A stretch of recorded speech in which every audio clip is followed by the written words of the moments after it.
자, 이 태블릿 성능만 봤을 때 솔직히 좋았습니다. 안녕하세요, 힉스입니다. 이것도 진짜 정발이 아닌 중국 내수용 태블릿이라서 진짜 엄청난 고민을 했는데 테크 유튜버 아니겠습니까? 자, 그래서 오늘은 오포의 오포패드 4 프로 태블릿을 가져왔습니다. 근데 일단 엄청 크죠? 아무튼 이 태블릿을 가져온 이유는 딱 하나, 바로 현존 최강 스냅드래곤 칩셋인 스냅드래곤 8 엘리트 칩셋이 탑재된 태블릿이기 때문입니다. 그래서 저도 참을 수 없어서 고민하다가 바로 가져왔죠. 제가 지금 태블릿이 너무 많아서 살까 말까 고민을 했지만 이걸 어떻게 참습니까? 그리고 또 Y700 4세대가 이번에 중국에 새롭게 출시를 했고 그놈도 스냅드래곤 8 엘리트가 달려있죠. 그거는 또 샀죠. 이미 태블릿이 포화 상태긴 한데 구독 좀요. 결론을 먼저 말씀드리면은 제가 구입한 가격을 생각했을 때 칩셋 성능, 디스플레이 성능 정말 만족스럽습니다. 그래서 글로벌 버전이 출시가 됐을 때 가격 차이가 많지 않다면은 저는 그때는 구매를 추천할 수 있을 것 같아요. 이 오포라는 브랜드를 처음 들어보신 분들도 있겠죠. 그래서 간단히 설명을 드리면은 중국 내수용에는 이 오포라는 이름을 자주 쓰고 글로벌로 출시할 때는 보통 원 플러스 패드라는 이름으로 리브랜딩을 해서 출시를 합니다. 그래서 이 오포패드 4 프로가 글로벌 버전으로 출시를 하면은 아마 이름은 원 플러스 패드 2로 나온다 라는 루머도 있더라고요. 그리고 오포패드 4 프로는 램 8기가 12기가, 저장 공간은 256기가 512기가가 있고 출고가는 한화로 63만원 정도로 시작하며 중국 내수 활성화를 위한 보조금 지원을 받으면 조금 더 저렴해지긴 하네요. 그리고 중국에서는 사전 예약을 하면은 펜슬도 무료로 줬다고 하더라고요.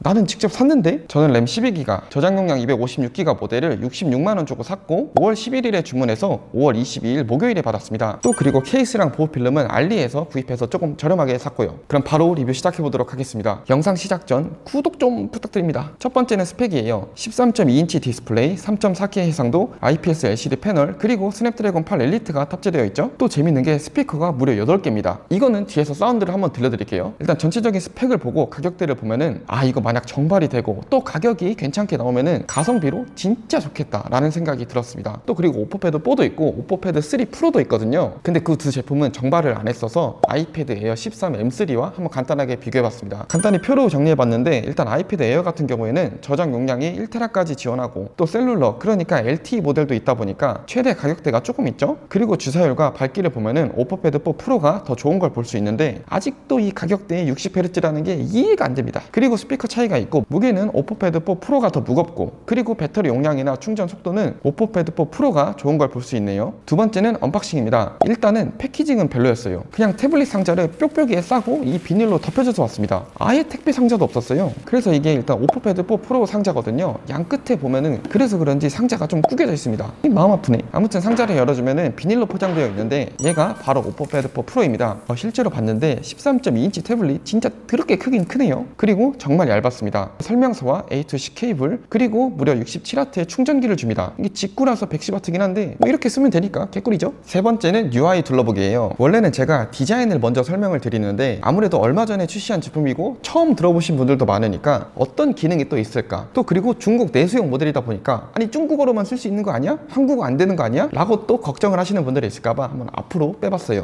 일단 설정에 가서 밑에 내려보면은 시스템 및 업데이트가 있습니다. 얘를 눌러보면은 여기 언어라고 있거든요. 언어. 그러면은 저는 기본값이 지금 한국어로 되어 있죠. 여기서 편집을 누르면은 진짜 다양한 언어가 있습니다. 저는 중국 내수용이랑 중국어랑 영어밖에 안 될 줄 알았거든요. 근데 보시면 일본어, 독일어, 뭐 필리핀어, 프랑스어, 러시아어, 아랍어 뭐 이것저것 다 있습니다. 아무튼 한국어는 된다. 그리고 여기 보시면은 제가 설치한 앱들은 한국말로 잘 뜨고 원래 기존에 있던 중국 앱들은 중국말로 뜨죠. 그래가지고 이게 마음에 안 들면은 그냥 원래 하시던 대로 제거를 하면 됩니다. 근데 삭제를 했을 때 자동 정렬은 안 되더라고요. 근데 키패드 같은 경우에는 저는 한국말로 설정을 해도 중국어랑 영어밖에 안 나오더라고요. 설정에 들어가도 중국말만 있고요. 자, 그래가지고 여기 구글에 G보드를 설치해가지고 한국어로 바꿔놨습니다. 자, 그러면은 여기 이렇게 한국어 자판이 뜨죠. 그리고 당연히 처음에 플레이스토어가 없는데 그거는 여기 앱마켓이라고 있습니다. 앱마켓을 눌러서 여기다가 플레이 스토어를 치면은 여기 딱 똑같이 생긴 게 보이죠? 그래서 저는 이걸 설치해서 썼습니다. 그리고 이 오포패드 4 프로는 칼라 OS 15가 탑재가 되어 있는데 이건 삼성의 원 UI랑 정말 비슷해요. 엄밀히 따지면은 애플 OS와 정말 비슷하죠. 제가 최근에 리뷰한 샤오미나 올도큐브의 OS보다는 훨씬 퀄리티가 좋습니다. 그나마 샤오미는 애플을 많이 따라해서 괜찮긴 한데 올도큐브는 거의 비교 불가. 왼쪽으로 내려주면은 알림들만 확인할 수 있고 그리고 오른쪽으로 내려보면은 와이파이나 블루투스, 밝기, 음량 등 각종 설정을 변경할 수 있습니다. 또 그리고 위로 올려주면은 이렇게 사용 중인 앱들이 뜨죠. 이거를 제가 사용 중인 갤럭시 탭 S10 FE와 비교한다면은 거의 유사합니다. 그리고 설정에 들어가서 또 몇 가지만 한번 더 볼게요. 여기 연결 및 공유에 가보면은 멀티 스크린 커넥트 기능이라고 해서 오포 태블릿을 다른 오포 노트북이나 스마트폰과 연동해서 파일 교환을 하거나 화면을 공유하는 기능도 있습니다. 물론 이 OS가 적용된 노트북이나 스마트폰을 갖고 계시는 분들이 거의 없긴 하겠지만요. 여기 또 오포 쉐어라는 기능이 있는데 이게 삼성의 퀵 쉐어랑 거의 비슷한 기능을 하더라고요. 잘 보시면은 오포, 원플러스, 샤오미 등 관련 기기에 연결이 가능하더라고요. 근데 또 오른쪽으로 넘겨보면은 아이폰과도 공유할 수 있다고 나와요. 어떻게 설치하냐고 눌러보면은 맥용, 윈도우용, iOS, 아이패드용 이렇게 떠 있죠. 제가 혹시 몰라서 갤럭시로 QR 찍어가지고 해봤는데 갤럭시는 안 되더라고요. 또 그리고 디스플레이에 가보면은 여기서 라이트 모드, 다크 모드 있고, 그리고 자동 밝기 조절 가능하고, 그리고 화면 주사율로 가보면은 이게 처음에는 자동 선택으로 되어 있거든요. 저는 이렇게 높음으로 바꿔놨습니다. 또 그리고 여기 보시면은 앱 시작 및 종료 애니메이션 속도가 있거든요. 이것도 표준이랑 개선 모드로 바꿀 수 있어요. 근데 제가 해봤을 때는 둘 다 그냥 빨랐습니다. 근데 애니메이션이 정말 부드러워요. 디스플레이 스펙도 좋고 또 성능도 받쳐주다 보니까 확실히 부드러우면서 큰 체감이 듭니다. 진짜 부드러워요. 사실 태블릿을 사용하는 내내 이건 진짜 만족스러웠어요. 그리고 갤럭시 스마트폰이나 태블릿은 이렇게 엣지를 사용할 수 있잖아요. 이 오포 패드 4 프로도 해당 기능을 지원합니다. 여기 이렇게 해주면 되는데 얘는 이름이 사이드바더라고요. 파일 도크라는 기능이 있고 이 최신 파일을 눌러주면은 최근의 이미지가 뜨죠. 그리고 문서도 뜹니다. 여기서 만약에 이걸 선택을 하면은 공유도 가능하고 삭제도 바로 가능하죠. 이렇게 몇 가지를 또 선택할 수도 있습니다. 또 그리고 여기 앱들이 몇 개 짜라락 나오고 내려서 편집을 눌러주면은 다른 앱들로도 또 변경할 수가 있습니다. 그러니까 새로운 앱들을 추가하고 뺄 수가 있는 거죠. 그리고 여기를 꾹 눌러서 이렇게 하면 움직여지는데 왼쪽으로도 붙일 수가 있어요. 혹시 위로도 되나? 위는 안 되네. 근데 이런 말 해도 될지 모르겠는데 태블릿 좋은데? 네 번째는 디자인입니다. 13.2인치의 디스플레이를 보유했고 저는 실버 색상으로 선택했죠. 특히 색상 같은 경우에는 그레이, 핑크, 실버가 있는데 저는 무난하니 실버로 골랐어요. 이게 이쁘장하니 괜찮긴 한데 상남자 색상인 핑크가 있는 거를 늦게 알았습니다.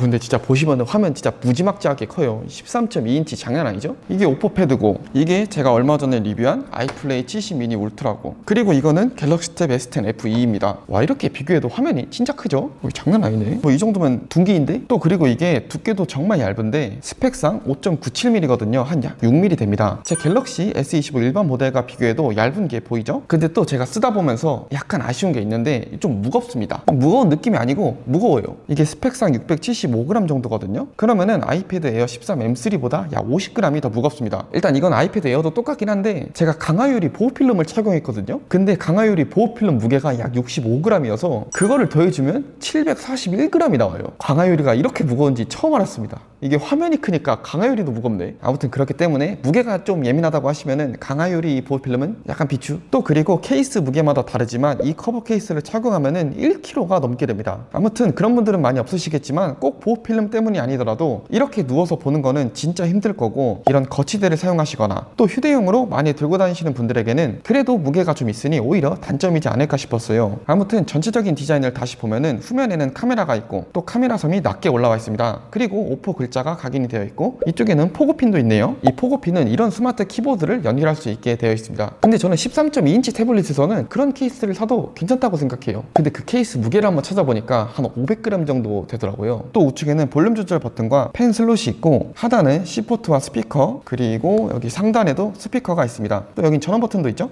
그리고 왼쪽을 보면은 멀끔한 걸 알 수 있듯이 이 태블릿은 심카드나 SD카드를 지원하지 않습니다. 그렇기 때문에 용량을 많이 쓰시는 분들은 애초에 높은 용량으로 구입하시는 걸 추천드려요. 자, 그리고 제가 펜슬도 가져왔습니다. 일단은 오포 펜슬 3 프로라는 게 있는데 그거는 사실 그렇게 비싸가지고 그나마 저렴한 이 7만원짜리 오포 펜슬 2를 가져왔거든요. 물론 이것도 저에겐 비쌉니다. 아무튼 그래서 이 펜슬과 세부적인 스펙의 차이가 있을 수는 있겠지만 필기감은 드라마틱한 차이까지는 없다고 생각을 해서 요놈으로 준비했습니다. 일단 필기감의 결론은 이 펜슬 기준 불만족스럽습니다. 아이패드나 갤럭시 탭의 필기감을 역시 못 이겼다고 생각해요. 일단은 제가 갖고 있는 갤럭시 탭도 플래그십이 아닌 S10 FE 모델이고 그만큼 필기펜도 플래그십보다는 약간 성능이 낮거든요. 그래도 사용해보면 반응이 정말 즉각 오고 지연이 거의 느껴지지 않을 만큼 부드럽게 S펜 사용이 가능했습니다. 다만 이 오포 패드 4 프로는 갤럭시 탭 S10 FE와 비교해봐도 지연이 확실하게 느껴져서 만약에 필기용으로 사용하신다고 하면은 그래도 좀 아쉽지 않을까 라는 생각이 들더라고요. 물론 앞에서 말씀드렸던 것처럼 오포 펜슬 M3 프로는 아니니까 약간의 차이는 있을 수 있다고 생각해요. 그래도 그게 막 드라마틱한 차이까지는 안 날 것 같습니다. 그리고 꾹 누르면은 우측에 몇 가지 설정이 뜨는데 모자이크나 텍스트 인식, 스크린샷, 또 맨 밑에 설정을 눌러주면은 더 많은 설정이 우르르르 뜨더라고요. 기능은 확실히 많은 것 같습니다. 그리고 충전은 별도 포트가 없고 측면에 이렇게 붙여주면은 자동으로 충전이 돼요. 그리고 배터리 상태도 여기 뜨고 이쪽에도 뜨는 걸 볼 수 있죠. 그리고 펜슬로 이렇게 검색을 해줄 수도 있습니다. 아무튼 결론은 필기감은 좀 아쉬웠다 이거예요. 다섯 번째는 디스플레이예요. 13.2인치 3.2K 해상도이며 IPS LCD 패널, 최대 밝기 900니트, 주사율은 144Hz입니다. 또 7:5의 비율을 보유한 태블릿이죠. 일단은 디스플레이 스펙 만족스럽습니다. 화면 크기 같은 경우에는 호불호고, 또 그리고 저는 10에서 11인치대 태블릿을 선호하지만 이런 화면 크기가 큰 태블릿을 좋아하시는 분들은 정말 잘 사용할 수 있겠죠. 그리고 색감도 정말 좋고 높은 밝기와 해상도를 보유했고 주사율도 부드러워서 뭐 하나 흠잡을 게 없다는 디스플레이 스펙이라고 생각해요. 잘 보시면 색감이 정말 만족스럽습니다. 그리고 아이패드 에어와 비교해 본다면 약간은, 정말 약간은 근소하게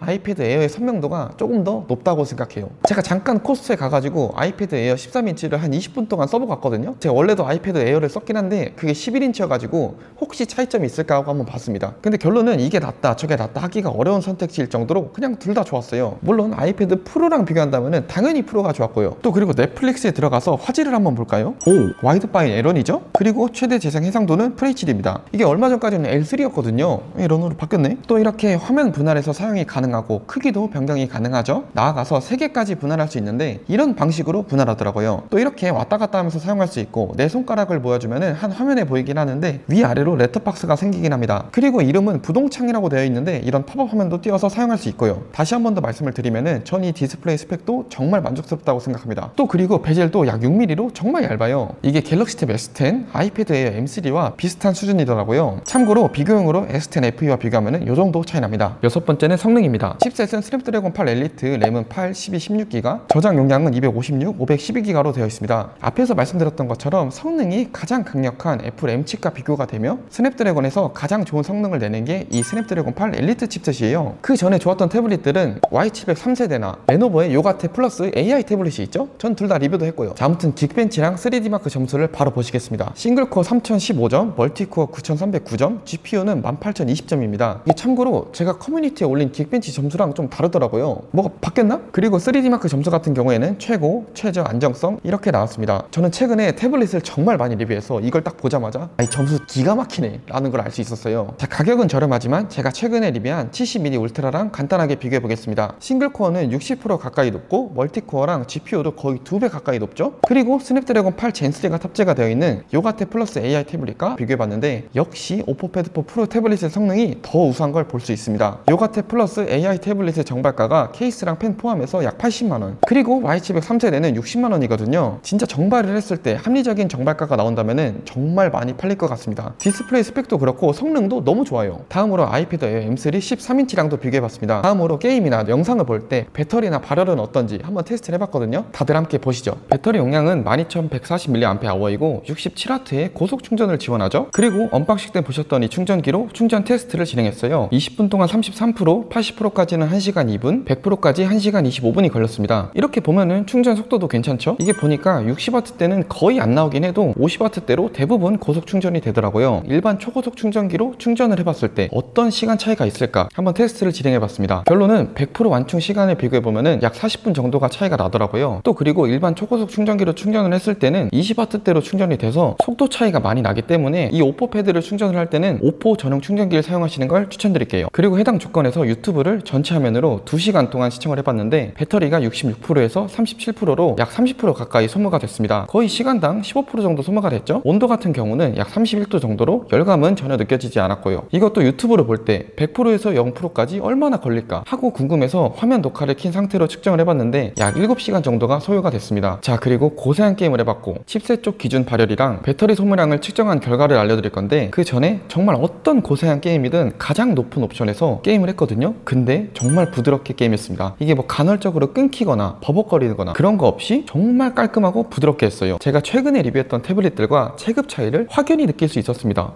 진짜 이 태블릿 괜찮더라고요. 또 그리고 게임 런처처럼 게임을 시작하면은 설정을 변경할 수 있는 모드가 있는데, 여기서 프로그래머, 그러니까 고성능 게임 모드로 변경해 줄 수 있고 주사율도 변경 가능하죠. 그거 말고도 그 외 몇 가지 기능들도 있습니다. 아무튼 첫 번째 게임은 마비노기 모바일이에요. 제가 최근에 마비노기 모바일로 게임 테스트를 정말 많이 했는데 이게 발열이랑 배터리 소모가 생각보다 정말 높더라고요. 그래서 얘도 추가해봤습니다. 그래픽 품질은 높음, 그리고 렌더링 스케일도 가장 높음, 또 각종 기능들도 제일 높게 했고 프레임 조절도 해제했습니다. 30분 동안 게임을 했을 때 온도는 25도에서 42도로 17도 상승, 배터리는 62%에서 47%로 15% 감소했네요. 이게 게임 시작 5분만 지나도 확실히 열감이 느껴지는 게임이었어요. 그렇다고 해서 엄청 뜨겁거나 하진 않았습니다. 두 번째는 아레나 브레이크 아웃이에요. 이건 총 게임인데 사양이 굉장히 높더라고요. 그래서 오늘 추가해봤습니다. 그래픽 품질은 최대, 프레임은 144Hz, 해상도 매우 높음 등 역시 가장 높은 설정으로 게임을 진행했습니다. 결과적으로 30분 동안 게임을 했을 때 온도는 25도에서 39도로 약 14도 상승, 배터리는 46%에서 33%로 13% 감소했습니다. 근데 이 게임도 솔직히 노잼. 세 번째는 붕괴 스타렐이에요. 역시 그래픽, 품질, 해상도 등은 다 매우 높음으로 설정했습니다. 프레임도 최대인 60으로 설정했고요. 게임 30분 동안 했을 때 온도는 26도에서 36도로 10도 상승, 배터리는 38%에서 28%로 10% 감소했습니다. 네 번째는 명주예요. 이거는 아예 경고가 뜨더라고요. 너 이런 성능에서 게임하면은 태블릿 과부하 걸린다, 이거 낮춰라 라고 뜨더라고요. 아무튼 우측을 보시면은 이 빨간색이 그래픽 과부하 표시였습니다. 시뻘겋게 돼 있죠. 다음으로 역시 다 매우 높음으로 설정이 되어 있고, 마찬가지로 30분 동안 게임했을 때 온도는 25도에서 42도로 17도 상승, 배터리는 49%에서 34%로 15% 감소했습니다. 정리를 해보면 이렇게 되어 있어요. 30분 동안 게임을 했을 때 최고 온도는 42도, 그리고 가장 많은 배터리 소모량은 15%죠. 근데 붕괴도 고사양 게임인데 다른 게임들보다 온도 상승이 가장 적잖아요. 제 생각인데 이게 왜 그러냐면은 스토리 영상이 너무 많더라고요. 그러니까 이렇게 전장에서 싸움을 할 때 이때는 마찬가지로 40도 넘게 상승합니다. 다만 전투가 끝나면은 바로 이런 스토리 영상이 나오는데, 이 영상이 나오는 동안 온도가 서서히 낮아지더라고요. 이게 쿨링 성능이 좋은 건지 한 2-3분만 지나도 그동안 온도가 한 4도 정도 낮아졌습니다. 제가 그리고 게임을 하면서 느꼈던 건데 이게 고성능이라 너무 좋았거든요. 근데 이게 화면이 크다 보니까 게임을 하기가 좀 불편했습니다. 그러니까 화면이 큰 만큼 태블릿이 좀 무겁다 보니까 들고 하는 것도 좀 힘들고, 또 이렇게 편한 상태에서 게임을 한다고 하더라도 캐릭터를 움직이거나 할 때 그게 좀 불편했어요. 왜 8인치대가 게이밍용으로 너무 좋은지 어느 정도는 알 것 같았습니다. 또 그리고 가로로 게임할 때는 전혀 상관이 없는데, 만약에 세로로만 할 수 있는 게임을 하다 보면은 이쪽 측면에 칩셋이 있기 때문에 손의 열감이 바로 느껴져요. 특히 고사양 게임일수록 뜨겁더라고요. 이 부분도 참고해주세요. 일곱 번째는 스피커예요. 이 스피커는 총 8개의 스피커로 이루어져 있습니다. 정확히는 4개의 미드베이스 드라이버와 4개의 트위터로 구성되어 있죠. 처음에 8개 스피커 이게 맞나 싶었거든요. 들어봤는데 스피커 성능 진짜 좋아요. 하이레스 오디오 인증도 되어 있고 돌비 애트모스도 지원하고, 제가 한번 들어봤는데 일단 볼륨이 꽉 차고 진짜 공간을 채운다는 느낌이 들었어요. 사운드를 한번 들려드릴 건데 비교용으로 듀얼 스피커랑 번갈아 가면서 들려드리겠습니다.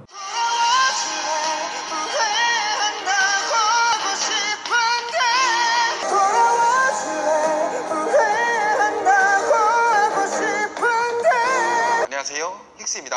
요즘에 정말 핫하고 또 아마도 호불호가 극명하게 갈릴 아주 얇은 요놈을 가져왔습니다. 안녕하세요, 힉스입니다. 요즘에 정말 핫하고 또 아마도 호불호가 극명하게 갈릴 아주 얇은 요놈을 가져왔습니다. 일단은 좀 중요한 부분만 5개로 나눠서 한번 설명을 드려봤어요. 혹시 포함되지 않은 사항은 댓글을 남겨주시면 최대한 한번 설명을 드려보겠습니다. 앞에서 말씀드렸던 것처럼 사실 다 마음에 들어요. 거의 다 마음에 들었던 것 같아요. 성능 당연히 좋고, 그리고 해상도 디스플레이 너무나 좋죠. 근데 일단 가장 중요한 거는 직구 가격이 아니고 저는 정발 가격이라고 생각해요. 특히 중국 내수용 제품이기 때문에 중국 내수용을 싫어하시는 분들도 정말 많거든요. 저도 사실 처음에는 좀 부담이었고요. 일단 가장 중요한 거는 정발을 하냐 안 하냐이고, 그게 아니더라도 글로벌 버전으로 출시가 됐을 때 가격이 납득할 수 있는 수준이냐, 그게 진짜 중요하죠. 이게 금액이 너무 선 넘지만 않으면은 이거 잘 팔릴 것 같습니다. 자, 여러분들은 이 태블릿 어떻게 보셨나요? 저랑 같은 생각이신지 아니면 다른 생각이 있는지 궁금합니다. 저는 만족스럽긴 한데 이게 이렇게 잘 나올수록 Y700 4세대 아주 기다려집니다. 조금만 리뷰 기다려주세요.